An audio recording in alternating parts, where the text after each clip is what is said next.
Jemaat yang dikasihi Tuhan Yesus Kristus, Shalom dan salam sehat bagi kita semua. Sebelum melakukan aktivitas hari ini, marilah kita terlebih dahulu mendengarkan firman kehidupan yang tertulis dalam Markus 2 ayat 7. Mengapa orang ini berkata begitu? Ia menghujat Allah. Siapa yang dapat mengampuni dosa selain Allah sendiri?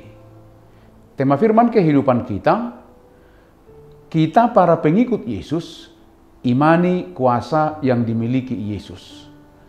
Jemaat yang dikasihi oleh Tuhan, apa yang dikatakan Yesus, sehingga para ahli Taurat itu mengatakan bahwa Yesus menghujat Allah. Sebenarnya para ahli Taurat tahu siapa Yesus, namun mereka tidak bisa menerima keberadaan Yesus, anak Yusuf, si tukang kayu itu. Kedudukan mereka sangat nyaman dalam kaum Yahudi sebagai ahli Taurat, sehingga sulit melepaskan status mereka sebagai ahli Taurat. Karena mereka anggap kehadiran Yesus pengganggu kenyamanan status mereka sebagai ahli Taurat. Pada ayat sebelumnya, ada seorang lumpuh yang digotong untuk Yesus sembuhkan. Namun karena banyaknya orang, maka orang lumpuh itu akhirnya dimasukkan melalui atap rumah. Barulah bisa berjumpa dengan Yesus. Melihat semangat dan sikap empati dari orang yang menggotong orang yang lumpuh itu, dan dari iman orang lumpuh tersebut, maka Yesus berkata, "Hai anakku, dosa-dosamu sudah diampuni." Akibat perkataan inilah, para ahli Taurat menggerutu dan menuduh Yesus telah menghujat Allah. Sebab menurut mereka, hanya Allah yang dapat mengampuni dosa. Memang benar bahwa pengampunan itu hanya dapat dilakukan oleh Tuhan Allah. Dalam pemahaman ini, para ahli Taurat tidak salah. Namun mereka gagal mengenal Yesus dan gagal mengimani bahwa Yesus adalah Allah. Karena Dia adalah Allah, maka Ia berkuasa mengampuni dosa. Mereka juga gagal mengimani pribadi Yesus adalah penggenapan janji Allah dalam perjanjian lama. Yesus adalah Mesias Allah untuk menebus manusia dari dosa dan maut. Karena Yesus adalah Mesias dari Allah, maka dunia ini berada di bawah kekuasaannya. Pengampunan yang dilakukan Yesus telah menjadi batu sandungan bagi para ahli Taurat, karena mereka tidak bisa menerima Yesus mengampuni dosa. Mengampuni dosa hanyalah hak pribadi Allah, sehingga pengampunan Yesus kepada orang lumpuh itu dianggap sebagai bentuk penghujatan kepada Allah. Dan untuk memastikan bahwa Yesus berkuasa mengampuni dosa, dalam perkataannya di ayat 10 dikatakan, "Tetapi supaya kamu tahu bahwa di dalam dunia ini Anak Manusia berkuasa mengampuni dosa." Sekarang Yesus telah menyatakan bahwa Dia benar-benar berkuasa. Inilah juga menjadi pengajaran bagi kita orang-orang Kristen di sepanjang masa. Selama masih ada dunia ini. Dunia ini berada di bawah kekuasaan Yesus. Dia telah mengalahkan kuasa dunia melalui kebangkitannya. Bagaimana kita mengimani kuasa Yesus dalam kehidupan kita? Masih adakah orang Kristen yang meragukan kuasa Yesus dalam hidupnya? Pengorbanan Yesus bagi kita bertujuan supaya jangan ada yang binasa, tetapi beroleh hidup yang kekal. Dia telah menyediakan pengampunan agar kita memperoleh keselamatan. Oleh karena itu, kita harus mengerti bahwa pengampunan dosa merupakan karunia Allah yang besar. Yesus dengan rela mengampuni dosa orang lumpuh itu tanpa syarat. Ini mengingatkan kita bahwa kita harus yakin pengampunan Allah di dalam Yesus Kristus. Kita bersyukur atas karunia-Nya yang begitu besar. Karena itu marilah kita tetap mengucap syukur atas segala pengajaran dalam firman kehidupan kita hari ini. Tidak ada alasan bagi kita untuk menolak Yesus Kristus dan ajarannya serta meragukan pekerjaannya yang ajaib.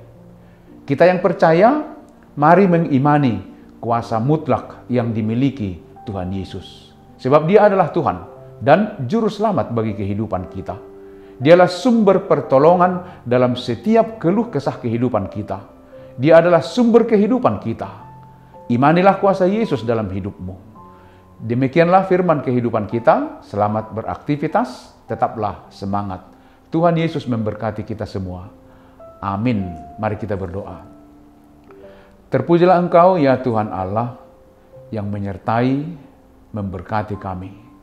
Biarlah kiranya dalam memasuki bulan yang baru ini juga senantiasa belas kasih-Mu yang menyertai dan memberkati kami. Jauhkan dari segala mara bahaya. Dan hari ini kami menyerahkan hidup kami, biarlah firman kehidupan yang senantiasa menuntun kami. Terpujilah Engkau, dalam nama Yesus Kristus kami berdoa dan mengucap syukur. Amin. Anugerah dari Tuhan Yesus Kristus, kasih setia Allah Bapa, dan persekutuan dengan Roh Kudus menyertai kamu. Amin.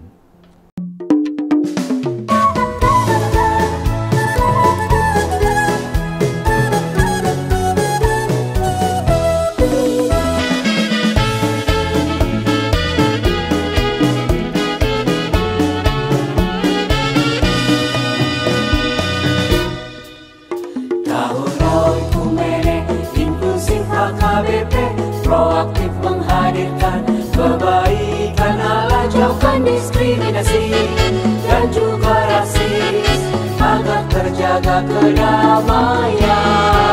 Jauhkan diskriminasi dan juga rasis untuk kebaikan bersama.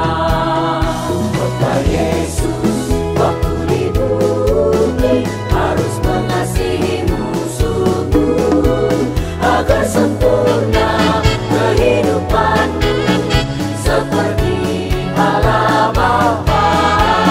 Agar sempurna kehidupanmu seperti Allah Bapa.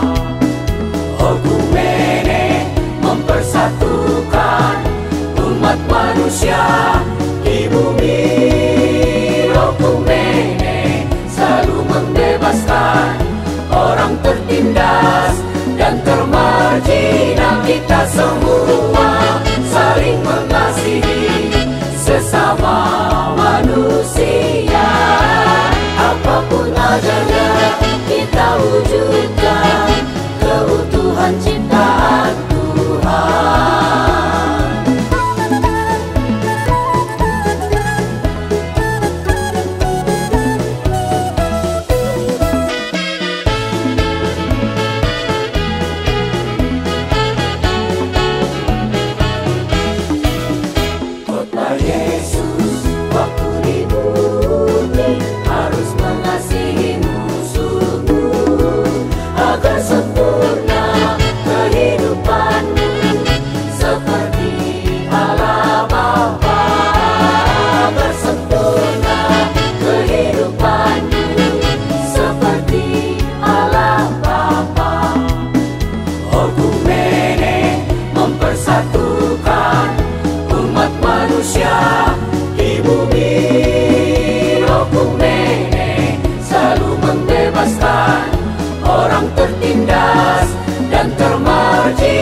Kita semua saling mengasihi sesama manusia. Apapun adanya kita wujudkan keutuhan ciptaan Tuhan. Okumene mempersatukan umat manusia di bumi. Okumene selalu membebaskan orang tertindas dan termarginal. Kita semua saling mengasihi sesama manusia. Apapun adanya kita wujudkan keutuhan ciptaan